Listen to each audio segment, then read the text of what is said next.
Thank you. As a retired member of the Fire Service for more than 31 years, it is a sincere pleasure for me to have the honor to introduce our guest speaker. Not to take away from any of his thunder of our guest speaker, however, many times the general public misunderstands the Burn Institute's mission of education, awareness, prevention, and prevention of burn injuries. The Burn Institute is not a burn ward or a burn treatment center. With this, let me introduce our guest speaker. He is the Executive Director, Chief Executive Officer of the Burn Institute. The Burn Institute is a local nonprofit agency dedicated to reducing burn injuries and deaths through fire and burn prevention, providing special assistance to burn survivors and their families, and furthering burn research treatment. He has 28 years of nonprofit experience and has been with the Burn Institute for over 20 years. Among his affiliations, he is an active member of the San Diego County Fire Chiefs Association, is the past board chair of the International Federation of Burn Foundations, is a current member of the American Burn Association's National Burn Prevention Committee, and is the chair of the City of Chula Vista Civil Service Commission. It is my sincere pleasure to introduce my professional and personal friend, Mr. James Floros.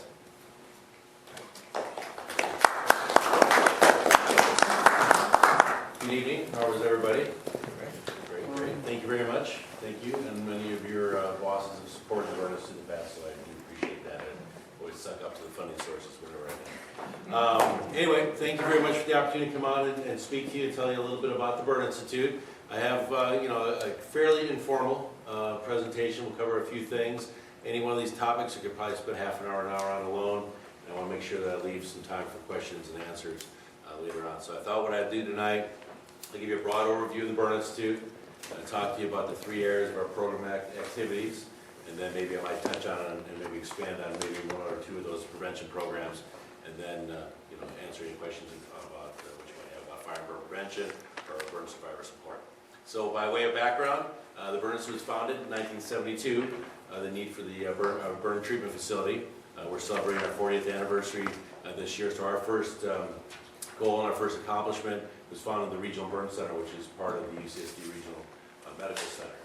As Jerry pointed out, we are a totally separate entity from the Regional Burn Center, but we obviously have a very, very close working relationship with them. The director of the Burn Center serves on our board of directors, so we have a very close connection, very close partnership. Some people confuse us and think that we're the foundation for the Burn Center and the Medical Center. We are not. We are a standalone 501c3 nonprofit organization, and we are a totally local agency. As Jerry mentioned, there is no National Burn Institute. There are probably 60, 70 burn foundations throughout North America. We're generally considered the top 1 or 2 in North America. In fact, I can tell you guys this, we are the top burn foundation in North America. Our modest budget of only about $1.4 million is actually the largest in North America. And it's a lot of fun for my staff when we go out to conferences throughout the United States or what have you, and you introduce yourself as a member of the Burn Institute in San Diego, and people kind of stop, oh, Burn Institute, we know what you guys do. We've created some remarkable programs and become a national model for a lot of other organizations to follow. As I mentioned, our program and services are threefold, so I'll just kind of go through that very quickly. Our first is our commitment to burn research and treatment, a really small part of what we do, but we have contributed over $1 million to the Regional Burn Center since our original founding. The next area is fire and burn prevention education, and really prevention is where it's at, and we really hang our head on prevention, and over half of our annual budget goes towards fire and burn prevention. I can throw a lot of different statistics at you, a lot of different things that maybe you would start to glaze over a little bit, but a couple of ones. Each year they estimate about between 300,000 and 400,000 severe burn injuries and deaths occur in the United States. Any idea what segment of the population is most affected by burn injuries? Children. Young children. 0 to 5. So what does that tell you? How many 3 or 4 or 5-year-olds truly have a full grasp of their environment? So a lot of our prevention is about empowering parents, capacity building with parents, educating parents about creating those safety zones in their home. Any idea what the leading cause of burn injury is? Water. Scalds. Among the entire population, over half of all burn injuries among children, about 8%. And one of the things that people are sometimes misled, they think that hot water or hot oil doesn't burn as effectively as flame. It actually burns more effectively because that hot substance stays on that skin and you get a much more severe burn injury. So a lot of the programs and services that we offer, our prevention programs, we focus on the very young, 0 to 5, and then on the elderly. And they are the ones, the two segments of the population that are most affected by skull burns. Some more statistics: a juvenile fire setting, juvenile arson, kids playing with combustible materials, matches and lighters, fastest growing fire threat in the United States. It does an estimated $1.2 billion with $1 billion in property damage. The Burn Institute has a remarkable program on juvenile fire setting. I'll talk to you a little bit about in a moment. And things about juvenile fire setting also, people don't realize that 1 in 4 fire deaths are caused by children playing with matches and lighters. We have a wide variety of programs that go from preschool. We start off educating the expecting mothers. We have a preschool, an elementary, a junior high, and high school program, and then one of our most popular programs is our senior smoke alarm program, where we'll go out and install smoke alarms in the homes of any senior citizen that doesn't have one. The one statistic that I found most remarkable when I came to the Burn Institute, the only thing, if you don't remember any of the other stats, the one that I think I hope that you take home with you is they estimate about 80% of all burn injuries are preventable. So we talk about that 300,000 or 400,000 injuries, 80% of those are preventable through really basic, common things: skull burns, pot handles back, cooking on back burners, keeping your children, out of the kitchen, turn your water heater down. One of the things we see predominantly in our camp program for burn injured children, we see a lack of adult supervision. People aren't watching their kids, or we see a lot of single-family home or single-parent homes, a lack of supervision, a lot of lack of awareness, and that lack of awareness causes some severe burn injuries. Our programs range, again, every program is age appropriate. Every program is offered in English and in Spanish, but we range beyond installing smoke alarms. We have wildfire programs. I brought tonight our wildfire guide. This is the predominant wildfire piece that's used in San Diego County, and we created that in partnership with the fire service. And I probably could spend a half an hour talking about our relationship with the fire service. We are hand in glove with the fire service. Nothing really happens in this community in fire and burn prevention, anything with the fire service, that the Burn Institute is intimately involved. In fact, just about every piece of fire and burn prevention literature that they distribute, all their smoke alarms, the Burn Institute provides to the fire department at no cost. Chief Maynard serves on our board of directors, Tracy German before him, and Jeff Bowman before that. So we are closely tied to the fire service. I'm a member of the County Fire Chiefs Association. I'm a non-voting member of their executive board of directors. And like I said, we are hand in glove with the fire service. It's a perfect example of a public-private partnership. They make us better because of the resources and talents that they have, and we have a certain skill set that we have that also brings to the table. The third area of programmatic activity that I mentioned is what we do for burn survivors. We have a wide variety of individual programs that assist. Our hallmark program is Camp Beyond the Scars. It's a program for severely burned children, really helping them overcome the devastating effects of their injuries. To walk you through what it is to be a burn survivor, a lot of people don't truly realize that. There's a saying in the burn community that when you're a burn survivor, you're a burn survivor for life. It is something that you will deal with every single day of your life. There's never a morning when you wake up and you say, okay, I'm cured, I'm over it. It just doesn't happen. I was at a conference a couple of years ago, and there's a gentleman that got up and he had this tremendous epiphany in his recovery, and that was 27 years after his injury. And we're not just talking about the physical, obviously, you see the scars and the physical aspect of being a burn survivor, but when you're severely burned, almost every individual that's burned goes through post-traumatic stress disorder. Just the initial injury itself, horrifically painful, and dealing with that, and then they go into the treatment phase. That treatment, many times, is more horrific than the original burn injury itself. So any burn survivor, no matter how big the burn, but obviously severe burns, that is something they take with them every day, things that they'll have to deal with. So it's really the emotional challenges that they face. And then you go into the disfigurement, the scarring, what have you. Obviously our society is so bent on appearance, and you have, especially for young children, being severely burned, they have a very tough road to hoe. Any child that's burned at a fairly young age, they're looking at 30, 40, 50 surgeries in their lifetime. So not only do they have to get past that, they have to get past the initial injury and the treatment, and then obviously the ridicule of their peers, which is very tough. And you can think back when you were school age and you had a funky haircut or ugly sweater and your buddies were giving you a hard time. Well, imagine that child that's missing a hand, has been severely disfigured because of that burn injury. It is very tough. One of our primary programs, and one that maybe I could be probably most proud of, is our Camp Beyond the Scars. It's a tremendously powerful program where we try to give these kids their life back. We do a winter camp, which is a weekend camp, and we do a week-long summer camp. And the vast majority of our counselors are off-duty firefighters. And who better to help a burned child than a firefighter who generally brings these kids out of those horrific situations.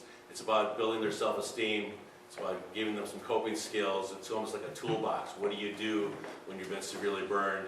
And what do you do when you're being ridiculed by a classmate or somebody staring at you in a grocery store? That type of thing. They have a thing we call practice your story, because there's this horrific moment for any burn survivor when you realize that somebody's staring at you and you don't know how you're going to respond. And are they going to talk to you? Are they going to look you in the eye? What are they going to do? And so when that moment comes and they're asked about it, they've practiced their story. Know how to deal with that, and that really puts them at ease.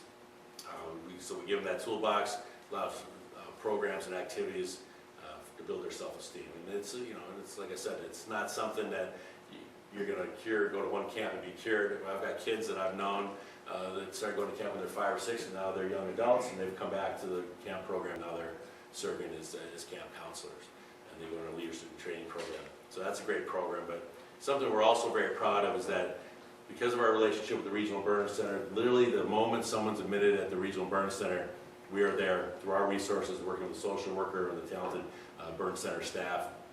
So emergency housing, people need food vouchers, gas cards, what have you. Many of these families are very low income. They may have a monthly food bill budget of $150.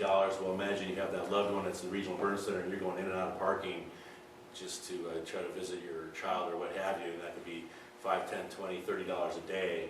So something as simple as a $50 parking pass, takes that. And really, what about that emergency needs is giving them an opportunity to stop, be able to focus on their loved one, and really be there. We'll provide emergency housing so the family members aren't sleeping in the hallways or in the rooms.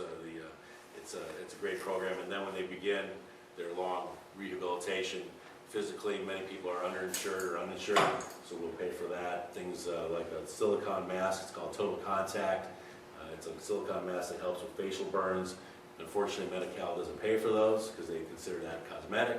They cost about $1,600 a pop, so who pays for those? The burn institute pays for those. We have a wide variety. We do a young adult retreat. We do adult retreat. We do the camp programs. We do outings. We do a lot of different things throughout the year to work with these kids to really help them. I'm trying to figure out what my timing is. There's one program I thought I would highlight for you that I find probably most fascinating. It's probably the most misunderstood program that we do, and it's the one that we have the hardest time getting funding for, and that's our Juvenile Fire Center program. As I mentioned, juvenile fire setting has been identified as the fastest growing fire threat in the United States. People slough it off as that, kids play with matches and lighters. It's normal behavior. It's not. In fact, it's predominantly a male thing. So, especially among the males that are here, how many of you guys played with matches and lighters when you were kids? Black powder. Okay. Well, I'm also going to tell you that every modern day mass murderer was a juvenile fire center. It's true. When we see, the people who are sitting next to you that raise their hands, you guys might want to. Raise two. Next to walk on our Or they become firefighters. What happens is when we see kids are referred to the Burn Institute, we work with the county DA's office, juvenile justice system. We are the only court-mandated, court-approved juvenile diversion program for fire setting in the county. So automatically, any child that's in the system, they're mandated to come through our program. The kids come in, we do an assessment, and either we determine whether the child is a low, medium, or high-risk fire setter. The vast majority of the kids, probably 75–80% of the kids, are basically pretty good kids. They call them curiosity fire setters, and they're kids that just don't realize the consequences, the danger of their fire setting behavior. But it's that 15–20%, the high-risk fire setters. Those are the ones, Ted Bundy, John Wayne Gacy, those are the ones that they have some severe psychological challenges in their life, and they don't know how to deal with it. And the fire setting is really just a symptom of a much bigger problem. One of the problems that we've seen nationally and with juvenile fire center programs is that they do an assessment, they determine, okay, Mrs. Smith, your child is a high-risk fire center, we think that he'll probably repeat this behavior, you need to seek psychological counseling for your child. Well, either they don't have the resources, they may not have the finances, they may not have the insurance, or they don't care.